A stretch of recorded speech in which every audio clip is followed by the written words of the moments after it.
सकते हैं, in terms of period and group where would you locate the element with z equal to 114। ये periodic table में कहाँ आता है वो हमें बताना है, और दूसरा ये बताने के लिए हमें ये ढूंढना पड़ेगा कि इसकी इलेक्ट्रॉनिक कॉन्फ़िगरेशन क्या है। तो बेसिकली ये कहानी यहाँ तक पहुँचेगी सिर्फ कि इसकी मुझे इलेक्ट्रॉनिक कॉन्फ़िगरेशन पता चलते ही सब कुछ सही हो जाएगा। तो मुद्दा ये है कि जब आपको कोई इस तरह से z दे दिया जाए तो उसकी इलेक्ट्रॉनिक कॉन्फ़िगरेशन किस तरह ढूंढी जाए। तो इस क्वेश्चन में हम ये समझेंगे। तो उसके लिए सबसे पहले हमने सॉल्यूशन में भी लिख रखा है कि right the electronic configuration first. तो इलेक्ट्रॉनिक कॉन्फ़िगरेशन के लिए मेरी सलाह रहती है कि आप सबसे पहले ये नोबल गैसेस जो हैं, ये सारी की सारी नोबल गैसेस, उनके एटॉमिक नंबर, ये सारा कुछ एक बार याद कर लें। जब आपको ये नोबल गैसेस के सारे एटॉमिक नंबर, इनके नाम इसी सीक्वेंस में याद होंगे तो आपका मुद्दा बहुत हद तक आसान हो जाता है। ये लिस्ट है मेरे पास, helium, neon, argon, krypton, xenon, radon और ओजी। ये सारी की सारी लिस्ट को आप याद रखें। 2, 10, 18, 36, 54, 86, 118 ये याद रहेगा तो आप किसी की भी इलेक्ट्रॉनिक कॉन्फ़िगरेशन बहुत जल्दी बता पाएंगे। अब z इज इक्वल टू 114 को कैसे सॉल्व करेंगे, आपको यहाँ पे यह ढूंढना है कि कौन सी दो नोबल गैसेस में ये आके टिकेगा। तो मैं कर्सरी से नज़र मारूं तो ये रेडॉन 86 और ओजी 118 के बीच में 114 लाई करता है। ये आपको सबसे पहले ये बता लेना चाहिए। अब इससे ये हमें क्लियर हो जाएगा कि ये जो z है इसका जो ग्रुप नंबर है, सॉरी इसका जो पीरियड नंबर है वो कौन सा होगा। अब पीरियड नंबर इसका 1, 2, 3, 4, 5 और रेडॉन का है 6। ये इसका मतलब ये 6 और अगले वाले के बीच में लाई करता है। तो अगर आप पीरियोडिक टेबल का थोड़ा सा एक डायग्राम बना लें तो यहाँ पे आपका अगर एक नोबल गैस है तो उसकी नोबल गैस के आगे जो भी है वो सारे उसके अगले पीरियड में ही आते हैं।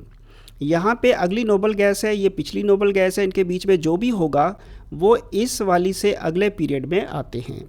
तो मैं यहाँ ये कह सकता हूँ कि ये जो z है इसका पीरियड नंबर 7 होगा। ये मुझे एक चीज़ यहाँ पे क्लियर पता चल जाती है। तो सबसे पहले आप उसका पीरियड नंबर डिटरमिन करें। ये रेडॉन से मुझे एक बात और भी पता चल चुकी है कि इसकी जो इलेक्ट्रॉनिक कॉन्फ़िगरेशन होगी वो Rn लिख करके बनेगी। ये इसका सबसे बड़ा फ़ायदा ये होता है कि जो शॉर्ट मेथड है वो मुझे इजीली यहाँ पे बन जाएगा। तो ये करने के बाद मैं इसको एकदम लिख लूँ कि मैं कहाँ तक पहुँचा हूँ कि रेडॉन का जो पीरियड होता है वो P6 है। ये मैंने यहाँ तक पता लगा लिया। अब इसका मतलब हो गया कि जो z इज इक्वल टू 114 है उसका पीरियड अगला होगा P7 होगा। ये स्टेप आप इसको हमेशा पल्ले से बांध लें। अब हम आगे बढ़ते हैं इसकी इलेक्ट्रॉनिक कॉन्फ़िगरेशन पूरी करने की तरफ। मुझे ये पता है कि इसकी इलेक्ट्रॉनिक कॉन्फ़िगरेशन Rn से शुरू होगी और क्योंकि ये P7 में है तो अगला 7s होगा और आखिर में जाते जाते ज़्यादा से ज़्यादा ये 7p6 तक पहुंच पाएगा। क्योंकि P6 जो होता है ये लास्ट डबल गैस का होता है तो 7s और 7p के बीच में रहने वाली है स्टोरी। अब बीच में क्या क्या आता है, कौन कौन सी शेल फिल होती हैं, उसका एक रास्ता तो है कि आप ऑफ बाउ डायग्राम को बना लें, उस डायग्राम को स्टडी कर लें, उसके हिसाब से ये कर लें। दूसरा ये है कि आप ऑफ बाउ को याद कर लें। अब अगर ये दोनों टाइम कंज्यूमिंग है या दोनों पॉसिबल नहीं है तो मैं इसका एक दूसरा तरीका बता देता हूँ। ये 7p के पहले क्या आएगा उसको डिटरमिन करने के लिए 7 में से एक निकाल लें, 6 आ गया। और जो एक निकालने के बाद है आपको d ऑर्बिटल चेक करना है। अगर 7p की बजाय मुझे 5p टेस्ट करना होता तो 5p के पहले क्या आता है, तो 5 के एक नीचे 4 आ गया और 4d चेक करता। ये 6d एग्जिस्ट करता है, ये 4d एग्जिस्ट करता है, तो यहाँ पे ये 6d आप इसको यहाँ लिखें। यहाँ अगर मैं कर रहा होता तो यहाँ मैं 4d लिख देता। अब यहाँ पे 6d के बाद एक स्टेप और पीछे आऊँगा, उसके लिए इसको 5 किया, 6 में से एक 5 किया और 5 के साथ आपने f चेक किया, 5f भी एग्जिस्ट करता है तो सीक्वेंस होगी 7s, 5f, 6d, 7p। यहाँ एक बार आके देख लें, 5 यहाँ 5p पे थे, 5p के नीचे 4d आया, 4d के नीचे 3f तो एग्जिस्ट नहीं करता। इसका मतलब क्या हुआ कि ये 5p वाली सीरीज़ जो है 5s और 5p इसके बीच में 4d ही आ पाएगा। ये इस तरह से आप इसको या तो ऑफ याद कर लें या रट लें या मेरी तरह से कोई शॉर्टकट तरीका ढूंढ लें। तो अगर मैं इस तरीके का इस्तेमाल करता हूँ, 7 में से एक आया 6d एग्जिस्ट करता है, 6 में से एक गया 5f भी एग्जिस्ट करता है, तो ये सीक्वेंस होगी।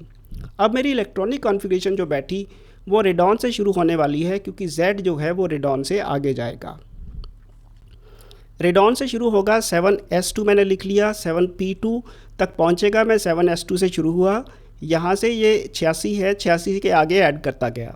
पहले एक किया होगा 87 बना, फिर 2 कर दिया 88 बना, फिर उसके 14 भी कर लिए, फिर 10 की भी ज़रूरत पड़ी और बाद जाके P2 पे रुक गई।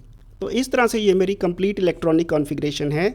86 + 2 + 14 + 10 + 2 = 114।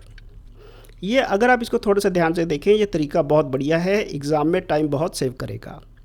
और अब बात ये है कि मेरा जो पीरियड है वो तो P7 डिसाइड हो चुका था, अब मुझे ग्रुप डिसाइड करना है।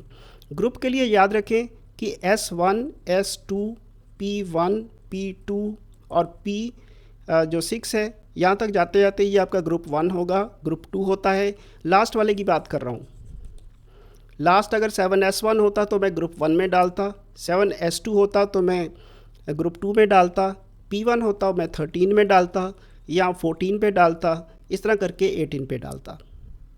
अब खुद ही देख लीजिए, 7p2 है तो वो ग्रुप नंबर आपका 14 होगा। इस तरह से ये लास्ट वाले का आप देखते हैं उसमें, तो 7p2 इम्प्लाइज ग्रुप इज़ 14। तो इस तरह से ये आप इसको सॉल्व करने वाले हैं और इसका आंसर आप पूरी तरह से लिख दीजिए। 114 का मतलब ग्रुप 14 और पीरियड 7। ये इस तरह से आपको ये क्वेश्चन करना है। तो ये आप इसको देख लीजिए, ब्लॉग पे चले जाइए, वहाँ आपको यही चीज़ मिलेगी। लिखने का ढंग आपका ऐसा ही होना चाहिए। Thank you.